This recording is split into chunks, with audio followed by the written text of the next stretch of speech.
because there's also the discussion of the 65 game minimum and how that's kind of affecting who is able to be eligible. Uh, and injuries coming into play, exceptions being made. Is the 65 game minimum, does it make sense in the long run? I mean, maybe these things are hard to predict, but how do you feel about that so far? My wife would say, oh, there's an old Russian saying because she's Russian, and she would translate it, and she says, "Man makes plans and God laughs." And I think we have something in America too. But when we say that, what does that mean? Well, it's like you kind of plan out. Oh, if I just miss this game and that game, oh, I take my time coming back. Everything's going to be okay because I'll probably play like 68 games and be, you know, I'll make the cut for all the NBA awards. But then, I mean, look what happens. Like you have all of these critical injuries. I mean, Austin Reeves got hurt twice now. Like he could have, as good as he was playing, he could have been in line for an all NBA third team because they always give preference to the Lakers, right? And he was scoring at such a high clip early on in the season. Then he got hurt, and now he's hurt again. Luka Doncic, he gets hurt on the 64th game. Heartbreaking because it was very, very, historic. You could say historic. He was very highly productive. Clearly the third best player in the league, in my opinion. And then you have, there's a couple more people. I mean, who else? But I mean, oh yeah, and Cade Cunningham, who had a collapsed lung, and he was going to be a first team All NBA player, of course, but he only got to 61 games. I don't like the idea of, oh, the NBA has only been doing this for 3 years. The NBA should not repeal this, because what's going to end up happening is, because of social media and because of there's so much hype around marketable players, they're going to get even more of a benefit of the doubt and have less reason to show up for games if they feel like they would benefit if they load managed a little bit. Now, I was talking to a buddy of mine, and he's heard some conversations about an alternative system where you judge by minutes played, or you set the threshold at minutes played rather than games played. So, if you've played, let's just say you've played 35 minutes a game, 35 minutes on average, but you only played 60 games. Well, maybe you hit that threshold, which is, I'm not going to do math right now while we're recording, 180 plus, 1800 plus. I'm not even going to try. But the catch is that maybe a minute cap or a minute floor is more important than a game's floor.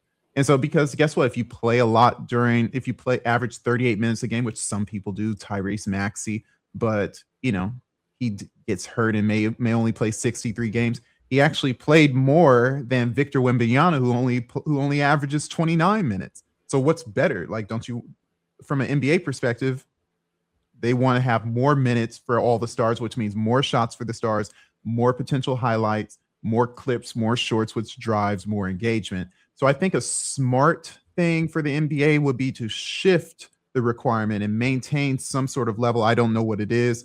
If you just have to look at what the average minutes played and kind of push the limits so that they're not load managing in that realm either. But there should be a cap to force people to play, because nowadays there's no reason to play if you get paid and you get awarded.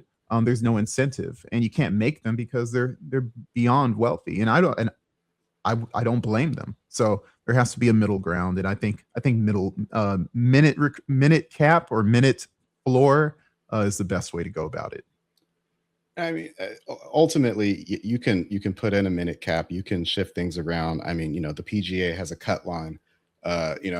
In school, a 90 is an A and an 89 is a B, and there's nothing you can do about it. I think ultimately there's always going to be that one special case, just like that one person knocking on the professor's door saying, hey, yeah, I know I got an 89, but can you help me out?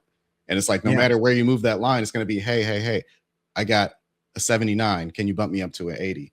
I don't know if there's any way around that. And I think there's probably going to be a complaint. There's going to be people asking for exceptions no matter what you do. So is there really a point in moving it? At the end of the day, I think the catch is maybe they like the first thing I said, man makes plans and God laughs. Maybe your plans should mitigate, hey, I may get hurt and miss 15 games, so I better play every single game I possibly can. And if I'm 80% good, maybe I should just play. But people are, they're waiting to be full 100% full strength. But at what cost? If those, again, it sucks to miss out on a first team all NBA nod. But from the NBA's perspective, it sucks to have you miss, a quarter of your games. And now if you look at I was looking at the top 30 scorers in the NBA, and all of them except for Kevin Durant is below 70 games, and we're almost at the end of the season. So no one's playing, 82. It's not even a thing to play 82 games anymore. Not for an all-star, not for someone scoring, not for your top scorer on your team. They're kicking it for 25% of the time. Good for the bench players who get more shot attempts, but if you miss out on, if you have an unforeseen injury, you have no one to blame but yourself if you are choosing to coast and to load manage because of rest. So I know we've been talking a lot about current players. I know one thing that players of old, previous eras, they talk about their lack of load management. They were always looking to play 82 games. Obviously, it's different now, but we're talking about minutes versus games played and things of that nature. Maybe if there wasn't load management, but what about the minute side for players, from the Jordan era or something like that? Were they able to play 82 games because they played less minutes overall? Or were they really just quote unquote tougher, as they say? What did the numbers show on your end? I gotta say that they were just playing. They were just playing more. I mean, if you look at the leaders of if you were to look at all-time leaders in minutes played, career, you don't have a lot of current players, or even the all-time. Let me pull that up. All-time single season minutes played. Who are the players that are doing that? The top players in minutes played are all from the 70s. It's I don't see anyone that's current. I see Michael Finley, who's 55th. I don't see a lot of minutes played. Allen Iverson, 47th all time. People just don't play a lot. LeBron James is the first time the highest active player in terms of minutes played. LeBron James in 2004, 2005 played 3,388 minutes, and that's the tied for 85th most. So you don't see anyone that's a current player higher than that. So I think that answers the question. People just don't play a lot, and they did that in Chuck Taylor's. And I didn't want to mention that, but you're saying it. I don't know. You could look at the way they played. Maybe the games were a little slower pace. Of course, they were athletic and fast, and their bodies adjust to the tools that they're given. Also, those players played a whole lot less in terms of years played. So now you have people for the. It's what would you rather have? Would you rather have Elvin Hayes play 36 minutes a season, and maybe he only plays, and Elvin had a long career, but let's just say the average replacement player of him plays 10 seasons and they're done, and that's for them. You rookie at 22, you're retiring at 32. 32, that's young, or you have all these great players. Luka Doncic, big 6'6", 6'7" guy who doesn't need to be extra fast to get his bucket. He can probably play until he's 38, 39. He doesn't need to be fast to separate and to create a bucket for himself. LeBron James is playing 23 years now. That's unheard of with the type of explosiveness, the type of the archetype of his player build.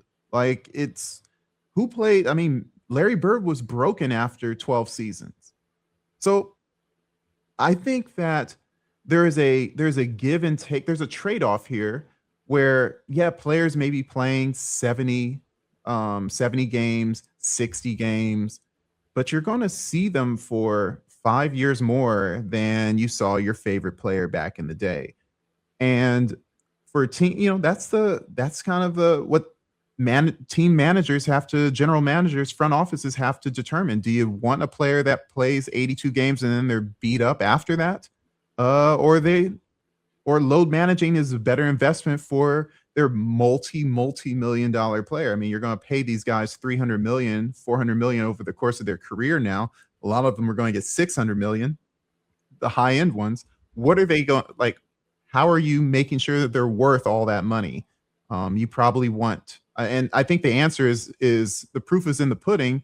Load management is agreed upon by these front offices. The players aren't dodging games. The front offices are saying, the team's training staff are saying, yeah, we're going to let him rest this game. We're going to let him rest that game for the sake of longevity of their career. I mean, how many times did they shut down? Now people are shut down for the entire season. Victor Wembanyama, if I think in his first season, when they knew, like, okay, we've seen enough, we're going to shut him down the rest of the season. He didn't get hurt. Like, they just shut him down. They said, we're not going to risk anything because this guy is our golden goose. They didn't treat players like that in the 60s and 70s and 80s, and there's repercussions for that.